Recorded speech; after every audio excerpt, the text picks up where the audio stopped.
नमस्कार दोस्तों, स्वागत है आपका डार्क नाइट्स में, जहां डर की कोई सीमा नहीं होती। आज रात हम आपको एक ऐसी जगह पर ले जाएंगे जहां हर कोने में रहस्य और खौफ छुपा है। इस अंधेरे में क्या आप वो सब देख पाओगे जो छुपा हुआ है? ध्यान रखना, कभी कभी जो दिखाई नहीं देता वही सबसे खतरनाक होता है। तो अपनी आंखें खोलो और दिल थाम कर सुनो इस डरावनी कहानी को। सुनसान कब्रिस्तान की रहस्यमयी पुकार।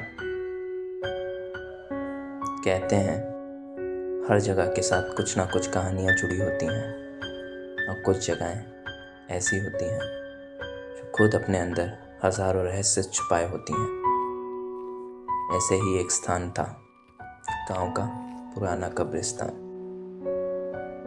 जिसके बारे में तरह तरह की बातें प्रचलित थीं। कहा जाता था कि इस कब्रिस्तान में कई आत्माएं बसी हैं जो अपने अधूरी कहानियों के साथ भटकती हैं। लेकिन यह सब बस एक कहानी ही तो थी। अमन जैसे नौजवान के लिए ये बातें सिर्फ अंधविश्वास से ज़्यादा कुछ नहीं थी। लेकिन उस रात अमन के साथ जो हुआ वो सिर्फ कहानी नहीं रह गई। उस रात अमन अपने दोस्त राहुल के घर से लौट रहा था। रात का सन्नाटा हर तरफ फैला हुआ था और उसकी मोटरसाइकिल की आवाज़ के अलावा सड़क पर कोई और आवाज़ नहीं गूंज रही थी।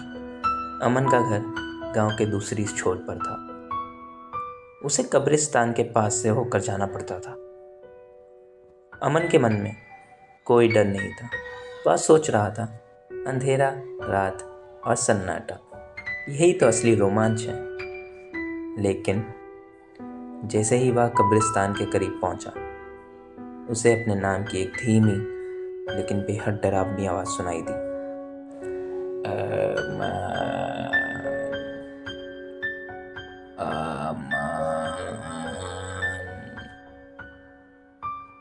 अमन ने हैरान होकर सोचा कोई उसका नाम पुकार रहा है, पर वहाँ आसपास कोई नहीं था। उसने चारों ओर देखा, लेकिन वहाँ दूर दूर तक कोई नहीं था। अमन के रोंगटे खड़े हो गए थे, पर फिर उसने सोचा शायद ये उसकी थकान के कारण हो रहा है। लेकिन जैसे ही उसने बाइक आगे बढ़ाई, वही आवाज़ उसे फिर सुनाई दी, और इस बार और पास से। अमन, लौट आओ, मेरी मदद करो। अमन के दिल की धड़कनें तेज हो गईं, लेकिन उसे एक अजीब सा खिंचाव महसूस हो रहा था, मानो उस आवाज़ के पीछे कोई सच्चाई छिपी हो। उसके कदम अनजाने में ही कब्रिस्तान के जंग लगे लोहे की दरवाजे की तरफ बढ़ने लगे। दरवाज़ा हल्का सा खुला हुआ था, मानो किसी का उसको इंतज़ार हो। अमन ने गहरी सांस ली और भीतर कदम रखा। अंदर घना अंधेरा और घना सन्नाटा था। हवा में नमी और बासीपन की महक थी, जैसे बरसों से वहां किसी ने कदम ना रखा हो। पेड़ों के बीच से एक हल्की सफेद रोशनी दिखाई दी, जो उसे कब्रों की ओर खींच रही थी। अमन ने आगे बढ़ना शुरू किया और देखा कि कब्र के पास एक धुंधली परछाई खड़ी है। वह हिल रही थी, मानो जैसे वह हवा में घुली हो, लेकिन उसका चेहरा साफ नहीं दिख रहा था। जैसे जैसे वह पास आता गया, उस परछाई का आकार और स्पष्ट होता गया। अचानक उसकी नज़र सामने पड़ी एक पुरानी टूटी फूटी कब्र पर पड़ी, जिस पर जंग लगी एक नाम पट्टी थी, सविता। अमन का दिल जोर से धड़कने लगा। यह वही नाम था जो उसे आवाज़ से सुनाई दिया था। कब्र के पास पहुंचते ही उसने देखा कि परछाई का आकार एक महिला के रूप में बदल गया है। सफ़ेद साड़ी में लिपटी एक औरत, जिसकी आंखें खाली और गहरे काले रंग की थीं। अमन का दिल जोर से धड़क रहा था, लेकिन उसने हिम्मत बटोरी और महिला से पूछ लिया, तुम कौन हो और मुझे यहाँ क्यों बुलाया?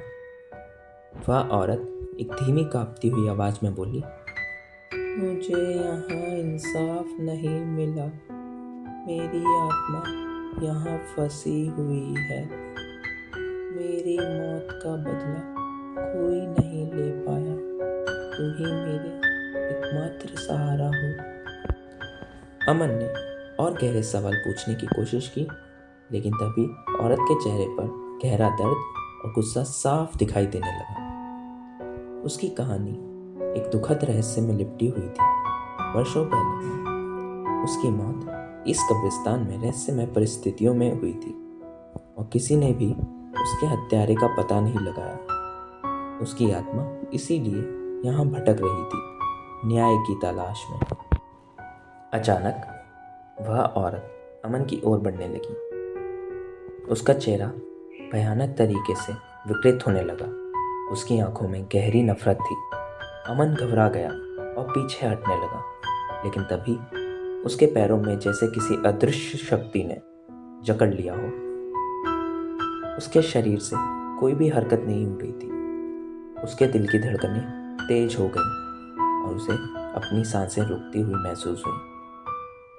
वह औरत उसके बेहद करीब आ गई और एक भयानक चीख निकली जो उसके कानों में गूंज उठी। मेरी पीड़ा से बचकर कोई नहीं जा सकता। मैं तुम्हारी आत्मा को यहाँ कैद कर दूंगी, जैसे मेरी आत्मा इस धरती में फंसी हुई है।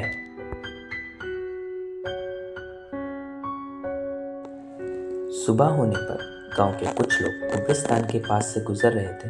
अचानक उन्होंने देखा कि अमन दरवाजे के पास बेहोश पड़ा हुआ है। उसकी आंखों में दहशत भरी हुई है और उसके हाथ में एक पुराना टूटा हुआ कड़ा था, जिस पर वही नाम लिखा था, सविता। अमन ने उस दिन के बाद फिर कभी कब्रिस्तान की ओर नहीं देखा और ना ही कभी किसी ने उसके चेहरे पर मुस्कुराहट दिखी। उसकी आंखों में हमेशा एक अनकहा डर रहता था, एक दर्द जिसे वह किसी से कह नहीं सकता था। तो दोस्तों, आज की ये डरावनी कहानी यहीं ख़त्म होती है। लेकिन याद रखना, अंधेरा कभी पूरी तरह से ख़त्म नहीं होता। वो हमेशा हमारे आसपास रहता है, छुपकर हमारे पीछे, बस इंतज़ार करता है उस पल का जब हम अकेला महसूस करें। अपनी रोशनी को हमेशा अपने साथ रखना, लेकिन कभी ज़्यादा नहीं, क्योंकि गहरी रात में कुछ ऐसा होता है जिसे रोशनी भी नहीं ढूंढ पाती। तो चलिए, आज के लिए बस इतना ही। आशा करता हूँ कि आप लोग हमारे चैनल डार्क नाइट्स में वापस ज़रूर आएंगे। धन्यवाद।